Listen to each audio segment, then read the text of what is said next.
Work hard in silence, let's success makes the noise. नमस्कार दोस्तों, एक बार पुनः हमारे यूट्यूब चैनल पे आप सबका स्वागत है।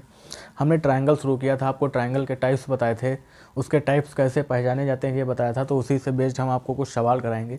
देखिए क्या सवाल है। If the ratio of angles of triangle are 37, 33, 70, if the ratio of the angles of a triangle are 37 ratio 33 ratio 70, then type of triangle is. भैया कोई भी ट्राइंगल है, उस ट्राइंगल के एंगल्स का रेशियो दिया है और आपसे ये पूछा है कि किस टाइप का ये ट्राइंगल होगा। हमने आपको कल बताया था कि अगर लार्जेस्ट एंगल अदर दो एंगल्स के सम से छोटा हो जाए तो एक्यूट एंगल होता है, एक्यूट एंगल ट्राइंगल होता है। अगर लार्जेस्ट एंगल दो एंगल्स के सम से बड़ा हो जाए तो ऑब्ट्यूज एंगल ट्राइंगल होता है। अगर लार्जेस्ट एंगल दो एंगल के सम से बराबर हो जाए, अगर लार्जेस्ट एंगल दो एंगल्स के सम के बराबर हो जाए तो राइट एंगल ट्राइंगल होता है। तो इसमें लार्जेस्ट एंगल क्या है, यूनिट में ही दिया है ना, 37, 33, 70। तो इसमें लार्जेस्ट रेशियो कौन सा है, चाहे रेशियो में करिए चाहे तीनों को जोड़ के 180 के बराबर करके एंगल्स की वैल्यू निकालिए, बात वही आएगी। तो लार्जेस्ट वैल्यू क्या है, 70। अब अदर दो एंगल्स का सम कर लीजिए, 37 और 33 जोड़ेंगे तो कितना आएगा, 70। देखिए जो लार्जेस्ट एंगल है वो अदर दो एंगल्स के सम के क्या आ गया, बराबर आ गया। ये भी 70 आ गया, ये भी 70 आ गया। तो मैंने बताया था अगर लार्जेस्ट एंगल अदर दो एंगल्स के सम के बराबर हो जाता है तो वहाँ पे कौन सा ट्रायंगल हो जाता है, राइट एंगल ट्रायंगल। तो option number C is the right answer. इसका आंसर होगा राइट एंगल ट्रायंगल।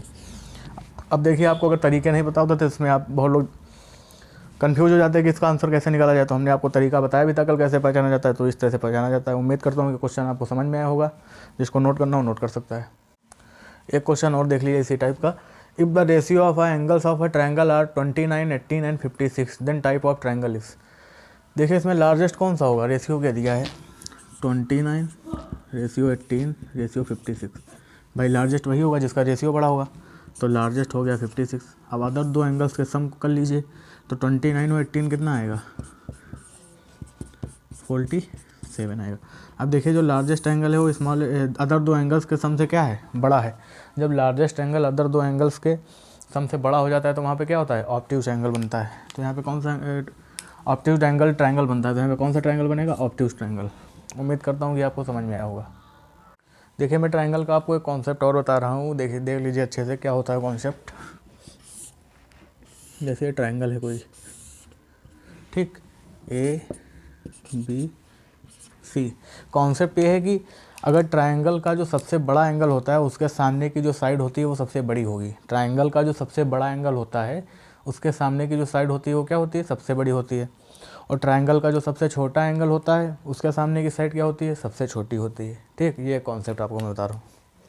जैसे मैं मान लूँ एंगल बी क्या है, मान रहा हूँ मैं एंगल बी क्या है, लार्जेस्ट एंगल है। और एंगल ए क्या है, स्मॉलेस्ट मान रहा हूँ मैं। ये साइड मान लीजिए ए है, ये साइड बी है, ये साइड सी है। तो सबसे बड़ा एंगल अगर बी है तो सबसे बड़ी साइड क्या होगी, उसके सामने की साइड क्या है, बी। सबसे बड़े एंगल के सामने वाली साइड क्या होती है, सबसे बड़ी होती है। तो सबसे बड़ी क्या हो जाएगी, बी। और सबसे छोटा एंगल अगर क्या हमने माना है, सबसे छोटा एंगल अगर ए है तो इसके सामने वाली साइड क्या हो जाएगी, ए। इसके सामने सबसे छोटे एंगल्स, सबसे छोटा ट्रायंगल के सबसे छोटे एंगल की सामने वाली साइड सबसे छोटी होगी, तो क्या हो जाएगी, सबसे छोटी हो जाएगी। सबसे बड़ी है क्या है, बी। तो बीच में क्या बची, सी। तो इसका जो मतलब सबसे बड़ी साइड होगी इस ट्रायंगल में बी होगी, उससे छोटी सी होगी और सबसे छोटी क्या हो जाएगी, ए। अब इसका आप वाइस वर्सा कर दीजिए। जैसे ट्रायंगल की अगर सबसे बड़ी साइड है, ट्रायंगल की कोई सबसे बड़ी साइड दी है, उसके सामने वाला एंगल सबसे बड़ा होगा। और ट्रायंगल की सबसे छोटी साइड के सामने वाला एंगल सबसे छोटा होगा। देखिए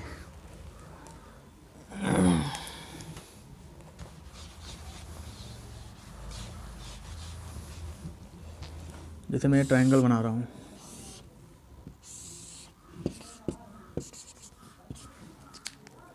इसको मैंने मान लिया 29, इसको मैंने मान लिया 37, इसको मान लिया 48। मैं ऐसे मान रहा हूँ 48 के सामने वाली, देखिए इसमें 29, 37 और 48, सबसे बड़ी साइड कौन सी है, 48 है, ए सी। मतलब 48 के सामने वाला एंगल क्या है, एंगल बी। तो एंगल बी सबसे क्या होगा, बड़ा होगा। सबसे बड़ी साइड के सामने वाला एंगल क्या होता है, सबसे बड़ा होता है। ये आपको याद रखना है।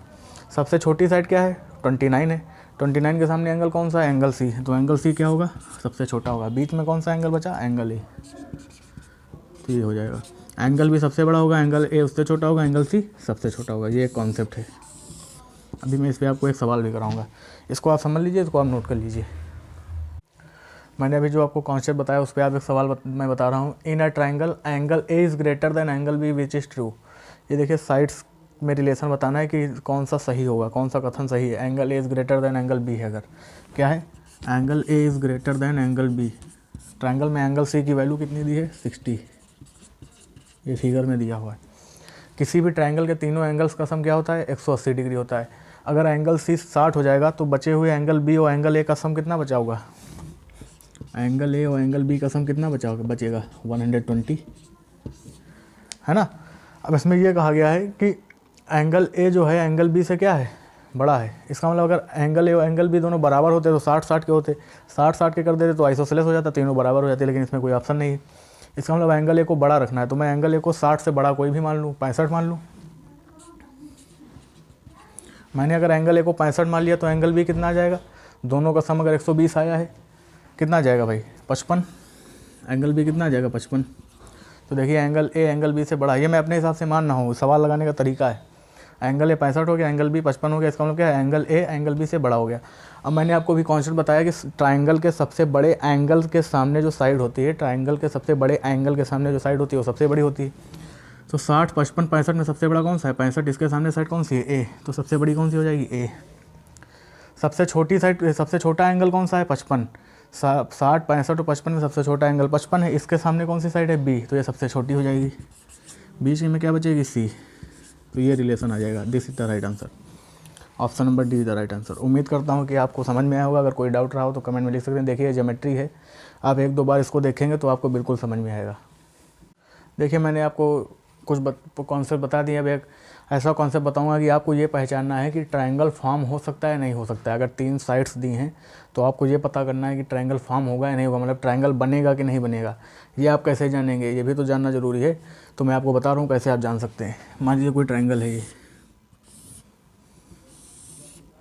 ए बी सी, ए के सामने वाली साइड ए मान लीजिए, बी के सामने वाली बी मान लीजिए, सी के सामने वाली सी मान लीजिए।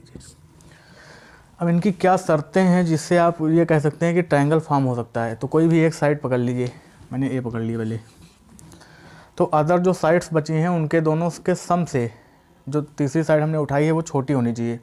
अदर दोनों साइड के सम से क्या होनी चाहिए, छोटी होनी चाहिए। मतलब क्या बचा सी प्लस बी, मतलब बी प्लस सी, बी प्लस सी से ए क्या होना चाहिए, छोटा होना चाहिए। और दोनों के डिफरेंस से क्या होना चाहिए, हमेशा बड़ा होना चाहिए। जो साइड हम जिस साइड पे चेक कर रहे हैं उस साइड को छोड़ के अदर 2 साइड्स का सम, जो साइड हम जिस पे चेक कर रहे हैं वो छोटा होना चाहिए। और डिफरेंस क्या होना चाहिए, डिफरेंस से वो साइड क्या होनी चाहिए, बड़ी होनी चाहिए। दोनों का डिफरेंस मतलब मॉड हमने क्यों लगा दिया, क्योंकि डिफरेंस जो ग्रेटर होता है उससे हम सब्ट्रैक्ट करेंगे। मॉड मतलब अगर माइनस में वैल्यू आएगी तो उसको प्लस ले लेंगे, ठीक। अगर सी माइनस बी करें चाहे बी माइनस सी करें, वैल्यू अगर माइनस में आ रही है तो उसको प्लस करने के लिए मॉड हमने लगा दिया, ठीक। ये एक शर्त होगा। अभी मैं एग्जांपल से आपको बताऊंगा। दूसरी, अगर मैं साइड बी उठा लूँ तो बी को छोड़ के इन दोनों के सम से बी क्या होना चाहिए, छोटा होना चाहिए। इन दोनों के सम से क्या होना चाहिए, बी छोटा होना चाहिए। ए प्लस सी से बी छोटा होना चाहिए और दोनों के डिफरेंस से क्या होना चाहिए, बड़ा होना चाहिए। ये चीज़ आप समझ रहे होंगे, ठीक है। तीसरी, अगर मैं साइड उठा लूँ सी, तो सी को छोड़ के दोनों के सम से जो तीसरी साइड है क्या होनी चाहिए, ए प्लस बी है ना, ए माइनस बी मॉड। देखिए दोनों के सम से जिस साइड पे चेक कर रहे हैं उस साइड को छोड़ के अदर जो साइड का सम करेंगे उससे वो साइड छोटी आनी चाहिए और डिफरेंस से बड़ी आनी चाहिए, तभी ट्रायंगल फॉर्म हो सकता है, ठीक है। ये आप नोट कर लीजिए, ठीक है। इससे आप चेक कर सकते हैं कि ट्रायंगल फॉर्म होगा या नहीं होगा। मैं आपको एक एग्जांपल बता रहा हूँ। जैसे मैं कहूँ 6, 7, 8, ये मैंने 3 साइड्स दे दी। अब इससे ट्रायंगल बनेगा कि नहीं बनेगा ये आपको चेक करना है। कोई भी एक साइड पकड़ लीजिए। मैंने पकड़ लिया 6, मैंने क्या पकड़ लिया 6 को छोड़ के अदर 2 साइड्स का सम करिए, 8, 7, 15। देखिए 6 15 से क्या है, छोटा है। अब दोनों साइड का डिफरेंस लीजिए, 8 और 7 का डिफरेंस क्या है, 1। डिफरेंस से क्या है, बड़ा है। इसका मतलब क्या है, अगर हम साइड 6, 7 और 8 लें तो ट्रायंगल क्या हो जाएगा, फॉर्म हो जाएगा। अगर मैं 1, 2, 3 ले लूँ, 1, 2, 3, तो मैं किसी पे भी चेक कर सकता हूँ। अगर 3 मान लूँ, 3 पे मैं चेक कर रहा हूँ, तो दोनों का सम करिए, दोनों का सम 2, 1, 3। अदर 2 जो साइड बचे उनका सम करिए, 3 आएगा। तो क्या ये 3 से बड़ा है, ये तो बराबर आ गया। और दूसरा डिफरेंस से क्या होना चाहिए, जिस साइड पे चेक करें वो बड़ा होना चाहिए। डिफरेंस निकाले 2 और 1 का डिफरेंस क्या होगा 1। यहाँ पे 3 और 3 क्या, 3 3 से बड़ा नहीं, 3 3 के बराबर आ गया, तो यहाँ से ट्राइंगल ये फॉर्म नहीं होगा। एक और एग्जांपल देख लीजिए 10 12 9। अब ये 3 साइड दी हैं, ट्राइंगल फॉर्म होगा कि नहीं फॉर्म होगा ये आपको चेक करना है। कोई भी एक साइड आप पकड़ लीजिए, मैंने 12 पकड़ ली, अदर्स और साइड का सम किया तो 19 आएगा। देखिए 19 से छोटा हो गया। अदर्स और साइड का डिफरेंस करिए तो 1 आ गया। इसका मतलब ट्राइंगल क्या हो जाएगा, फॉर्म हो जाएगा। मैंने 12 पकड़ा था, हम 9 से चेक कर लीजिए, चाहे 9, अदर दो साइड का सम करिए 22, अदर दो साइड का डिफरेंस करिए 2, यहाँ से भी देखिए ट्राइंगल फॉर्म हो जाएगा। तो उम्मीद करता हूँ कि आपको समझ में आया होगा। ठीक है, नोट कर लीजिए इसको। उम्मीद करता हूँ कि आपको समझ में आया होगा। आज के लिए बस इतना ही। इस पे बेस्ड मैं आपको कुछ सवाल भी अगले लेक्चर में कराऊँगा। सभी भाइयों को जय Hind, bye bye, take care.